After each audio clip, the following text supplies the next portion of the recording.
सो hey everyone, कैसे हैं आप सब।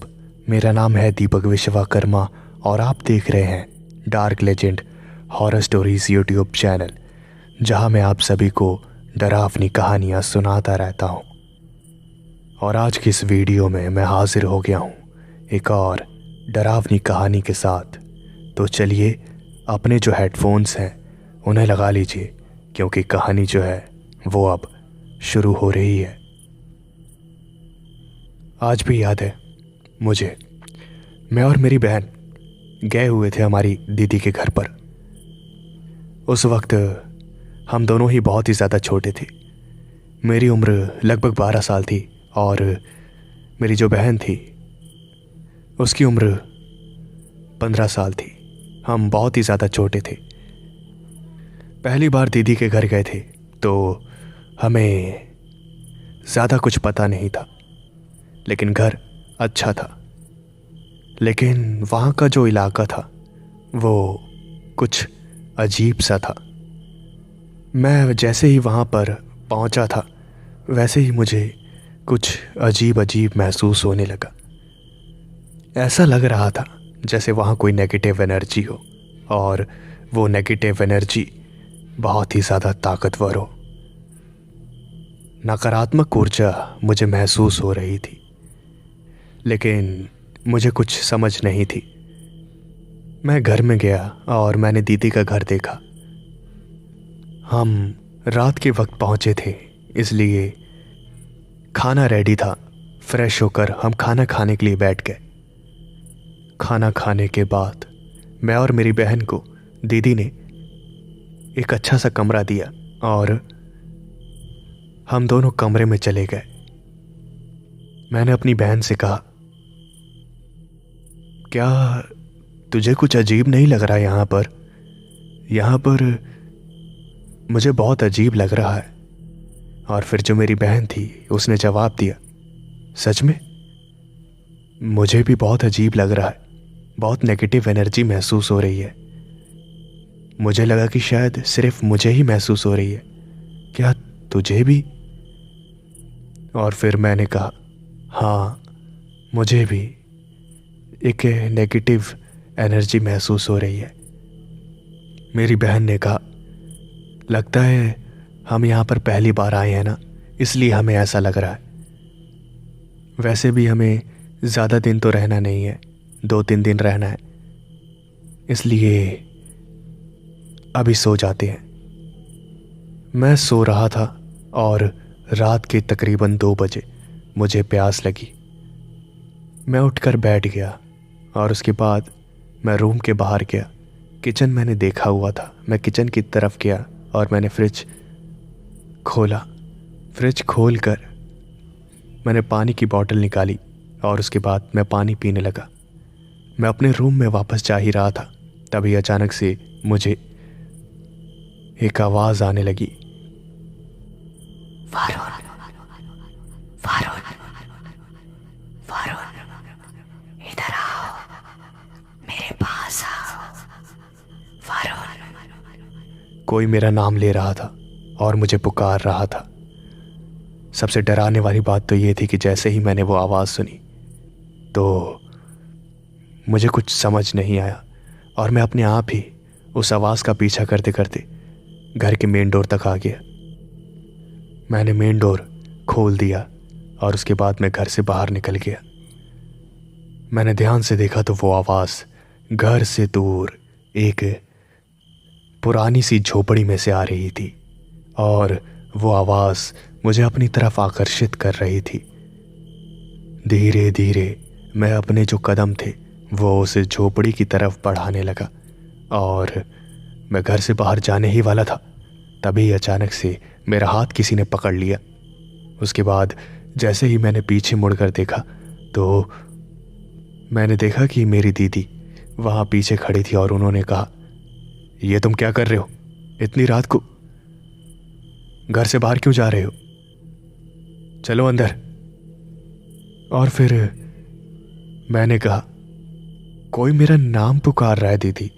मैं पानी पीने के लिए आया था और अचानक से मुझे आवाज़ आने लगी, जैसे ही मेरी दीदी ने यह बात सुनी तब मेरी दीदी ने कहा, एक बात मेरी ध्यान से सुनो, रात के वक्त कोई भी आवाज़ आए तो उसे नज़रअंदाज कर देना, समझे? कोई भी तुम्हें अपने पास बुलाए तो उस आवाज़ पर ध्यान मत देना। अब घर के अंदर जाओ और कुछ भी हो जाए घर से बाहर मत निकलना। मैं रूम में चला गया और मैंने देखा मेरी जो बहन थी वो सोई हुई थी। मैं भी वहीं पर सो गया। रात के तकरीबन 3 बजे मेरी जो बहन थी वो अचानक से हांफते हुए उठी, और वो इतनी अचानक से उठी कि मैं भी डर गया। मैंने अपनी बहन से पूछा, क्या हुआ, क्या हुआ, तुम इतनी डरी हुई क्यों? और फिर मेरी बहन ने कहा, मैंने एक बहुत डरावना सपना देखा। और फिर मैंने पूछा, सपना? कैसा सपना? जिसके जवाब में मेरी बहन ने कहा, एक बहुत ही डरावना सपना। मैंने देखा कि इस घर से थोड़ी दूर एक झोपड़ी है और उस झोपड़ी में से एक आवाज़ आ रही है और वो आवाज़ मेरा नाम पुकार रही है और मुझे उस झोपड़ी के अंदर बुला रही है। जैसे ही मैंने ये बात सुनी तो मैं बहुत ही ज़्यादा डर गया और मैंने सारी बातें अपनी बहन को बताई, और उसने कहा, जैसा दीदी ने कहा है वैसा ही करना है, कुछ भी आवाज़ आए तो हमें ध्यान नहीं देना है। हम दोनों सो गए। सुबह सुबह उठे। हमारे पास कुछ करने के लिए नहीं था। थोड़ी देर पढ़ाई करने के बाद हम दोनों वहीं पर खेलने लगे। खेलते खेलते बहुत मज़ा आ रहा था। तभी मेरा जो ध्यान था वो उसी झोपड़ी की तरफ चला गया। मैंने अपनी बहन से पूछा, आखिर उस झोपड़ी में ऐसा क्या है जो उस झोपड़ी में से आवाज़ आती है? क्या हमें उस झोपड़ी के पास जाकर देखना चाहिए? और जो मेरी बहन थी उसने कहा, मुझे नहीं पता, चलो एक बार चलकर देख लेते हैं। अभी तो सुबह सुबह का वक्त है, डर भी नहीं लगेगा। और मैंने ये बात सुनी तब मैंने हाँ कह दी। मैं और मेरी बहन उस झोपड़ी के पास जाने लगे और काफ़ी देर चलने के बाद हम उस झोपड़ी के पास पहुंचे और हमने जो देखा वो बहुत ही ज़्यादा डरावना था। हमने देखा कि उस झोपड़ी के अंदर एक मरी हुई बिल्ली थी और वहाँ पर बहुत सारा सिंदूर गिरा हुआ था और साथ ही साथ वो पूरी झोपड़ी जो थी वो खून से सनी हुई थी। ये देखकर मैं और मेरी बहन बहुत ही ज़्यादा डर गए और वहाँ से भागते हुए वापस घर आ गए। मेरी दीदी वहीं पर खड़ी थी और उन्होंने कहा, तुम कहाँ चले गए थे? अकेले इधर उधर जाने से मना किया है ना, खो जाओगे तो। और फिर मैंने कहा, नहीं दीदी, हम तो सिर्फ ये पास वाली दुकान पर गए थे। और फिर दीदी ने कहा, ठीक है जाओ, अब बहुत खेल लिया, अब घर के अंदर खेलो। रात हो गई और मैं सो रहा था। तभी अचानक से वो आवाज़ें जो थी वो फिर से आनी शुरू हो गई और उन आवाज़ों को सुनकर मुझे बहुत डर लग रहा था। मैं चाहकर भी उन्हें नज़रअंदाज नहीं कर पा रहा था। मैंने अपनी आंखें खोली तो मैंने देखा कि जो मेरी बहन थी वो बैठी हुई थी। और उसके बाद मैंने पूछा, क्या हुआ, क्या तुम्हें भी वो आवाज़ आ रही है? और फिर मेरी जो बहन थी उसने हाँ में सर हिलाया। हम दोनों बहुत ही ज़्यादा डरे हुए थे।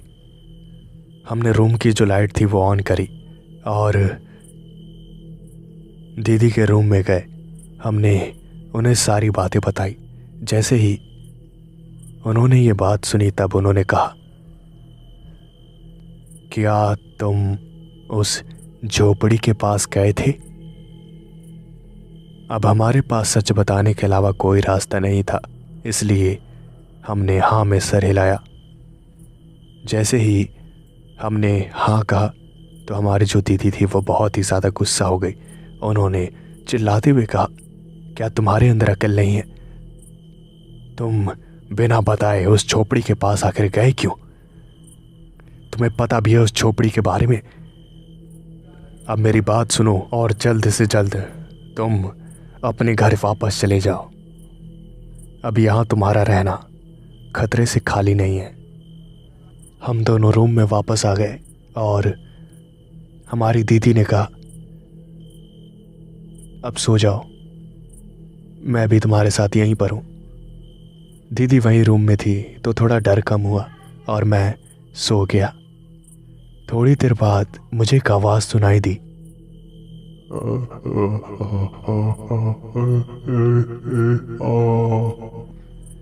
मैंने अपनी आंखें खोली तो जो मैंने देखा उसे देखकर मैं बहुत ही ज़्यादा डर गया। मैंने देखा कि जो मेरी बहन थी वो हवा में तैर रही थी और वो बहुत ही ज़्यादा डरावनी आवाज़ निकाल रही थी। उस आवाज़ को सुन के मेरी हालत ख़राब हो गई।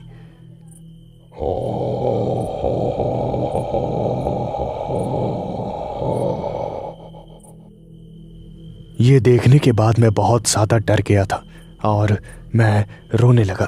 तभी अचानक से जब मेरी दीदी ने ये सब देखा तो वो भी बहुत ज़्यादा घबरा गई। मेरी दीदी ने चिल्लाते हुए मेरी बहन का नाम लिया और अचानक से मेरी जो बहन थी वो बेड पर आ गिरी। मैंने अपनी बहन को उठाने की कोशिश करी लेकिन मेरी बहन जो थी वो उठ नहीं रही थी और उसके बाद मेरी दीदी बहुत ज़्यादा घबरा गई।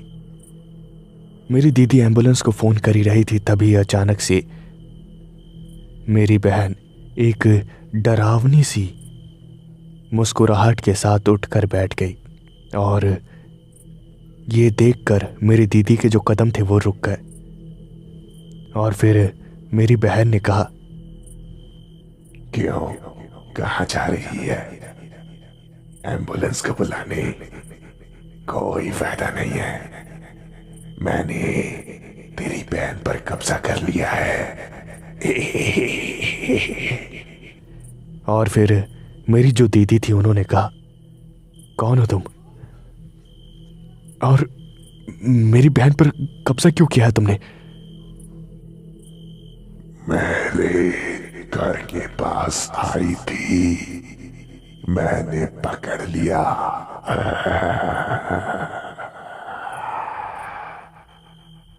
खुशी खुशी खुशी। मेरी दीदी का नाम खुशी था। मेरी बहन कभी भी दीदी का नाम नहीं लेती थी, हमेशा दीदी दीदी बोलती थी। और मेरी जो दीदी थी उन्होंने कहा, क्या तुम मुझे जानती हो? कौन हो तुम? और फिर मेरी बहन ने एक डरावनी सी आवाज में कहा, मैं तुझे अच्छे से जानती हूं। तेरी वजह से ही मैं मारी गई थी, समझी तू? और उसका बदला लेने मैं वापस आ गई। देख। शकुंतला, क्या ये तुम हो? बहुत जल्दी पहचान लिया। मुझे तो लगा था कि मुझे पहचानने में थोड़ा टाइम लगेगा। मेरी दीदी ने कहा, देख, मेरी बहन से तेरी कोई दुश्मनी नहीं है। जो कोई भी दुश्मनी है वो मुझसे है। तो मुझसे बदला ले, ना कि मेरी बहन से। मेरी बहन को छोड़ दे। नहीं नहीं, तुझसे बदला लेकर मैं अपना बदला खराब करना नहीं चाहती। तुझे मैं हद से ज्यादा मार दूंगी जान से, और मेरा बदला पूरा हो जाएगा। लेकिन मैं ऐसा नहीं चाहती। मैं तुझे तड़पता हुआ देखना चाहती हूँ। और कोई इंसान तभी सबसे ज्यादा तड़पता है जब उसके अपने को तकलीफ दी जाए, और ऊपर वाला भी यही चाहता था।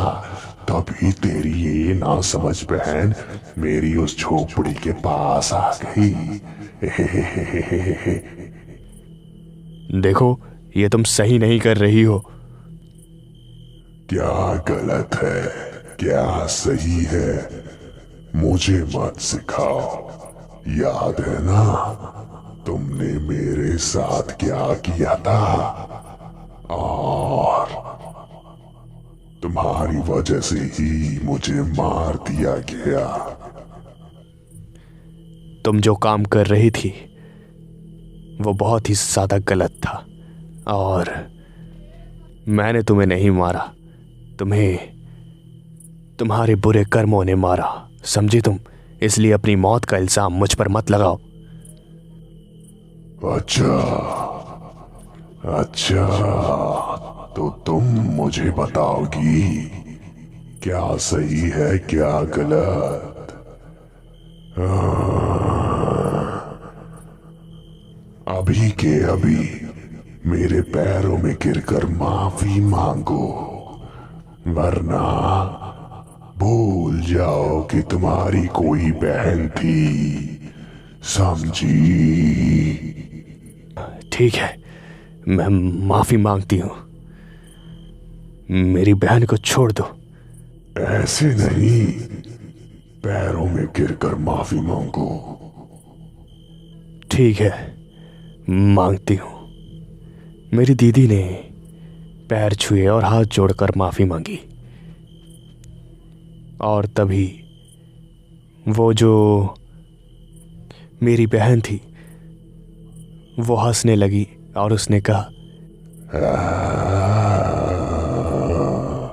आखिरकार तुम मेरे पैरों में आ ही गई। देखो, तुमने जैसा कहा था मैंने तुमसे माफी भी मांग ली, तुम्हारे पैर भी छू लिए। अब मेरी बहन को छोड़ दो। और फिर कैसे छोड़ दूं? जान का बदला तो सिर्फ जान ही होती है ना। अब पूरी जिंदगी यही सोचकर तड़पना कि तुम्हारी बहन तुम्हारी वजह से मरी है। ये जो नज़ारा था ये बहुत ही ज़्यादा डरावना था। मेरी जो रूह थी ये सब देखकर कांप रही थी। मैं बहुत ही ज़्यादा डर गया था। मुझे समझ नहीं आ रहा था कि आखिर क्या किया जाए।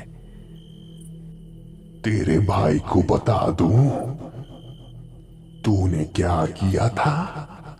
बोल, बता दूं? देखो, मेरी बहन और मेरे भाई को इन सब भी चीज़ों में मत लाओ। उनका तुमसे कोई लेना देना नहीं है।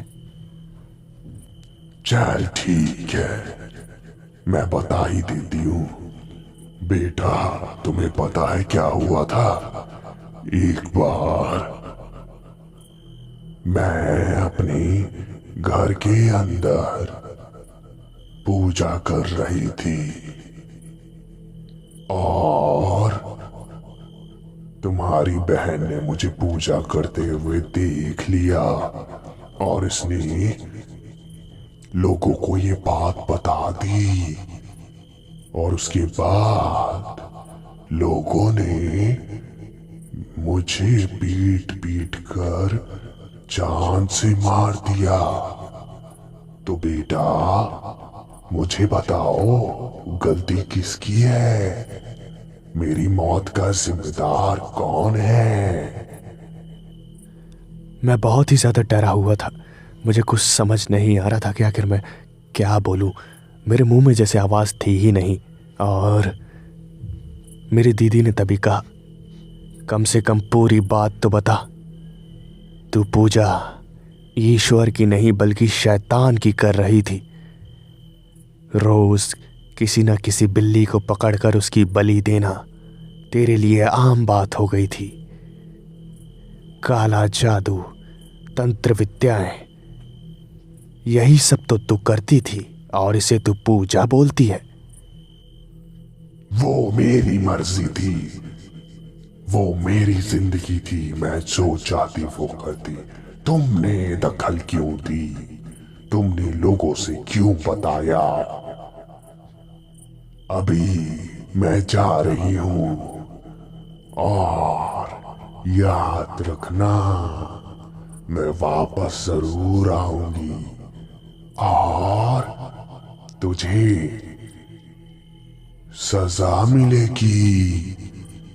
मैं तुझे जिंदा नहीं छोड़ूंगी, समझी तू? मेरी जो बहन थी वो वहीं पर बेहोश हो गई और मेरी दीदी बहुत ही ज़्यादा घबरा गई। मेरी बहन की तबीयत बिगड़ गई थी और उसे बहुत तेज़ बुखार हो गया था।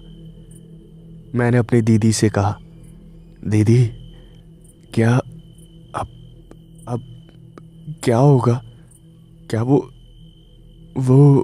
जो कोई भी है वो हमारी बहन को मार देगी? और मेरी दीदी ने कहा, ऐसा कुछ भी नहीं होगा, तुम घबराओ मत। मेरी दीदी सबसे पहले सुबह सुबह मुझे और मेरी बहन को एक डॉक्टर के पास ले गई और वहाँ पर उन्होंने मेडिसिन्स वगैरह ली और उसके बाद वो हमें एक मंदिर के अंदर ले गई जहाँ पर पूजा पाठ हुआ। और पूजा पाठ ख़त्म होने के बाद उन्होंने मुझे और मेरी बहन को एक लॉकेट दिया और उन्होंने कहा कि इसको खुद से अलग मत करना और पूजा पाठ करते रहना, कोई भी समस्या नहीं होगी। उस दिन के बाद से कुछ भी अजीब नहीं हुआ, सब कुछ नॉर्मल हो गया। लेकिन वो जो डरावनी रात थी और वो जो डरावने दिन थे वो आज भी कभी कभी सपने में आकर मुझे और मेरी बहन को डराते हैं। मेरी दीदी ने वहाँ से घर चेंज कर लिया, लेकिन आज भी मुझे सपना आता है कि वो जो झोपड़ी है उसमें से एक आवाज़ आ रही है और वो मेरा नाम ले रही है।